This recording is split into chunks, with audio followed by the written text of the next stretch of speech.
Na mga ka-alpha, panoorin nyo to. Dumaan ito sa Facebook ko at nang mabasa ko lahat ang comment section, halos trending na itong mga comments dito sa video na to. Talagang yung rider ang nabash dito. Lumalabas na yung rider ang may kasalanan. Pero silipin natin kasi parang may mali. Sa tingin nyo mga ka-alpha, bakit dire-diretso yung rider? Kasi kung papansinin niyo yung kalsada, para siyang one way kasi may makikita kayong dalawang broken white lines sa kaliwa at dun sa kanan.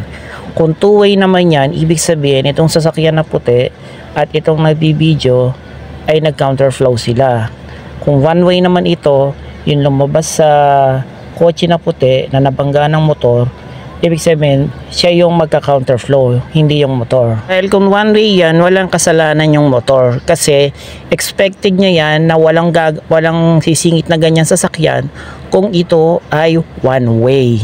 Hindi naman natin siya masabing two way dahil wala naman tayong makitang solid line na naghahati sa kalsada. Ikaw ka-alpha, ano ang palagay mo at sa tingin mo kung sino ba talaga ang may mali? Kung ito ba'y one way o two way?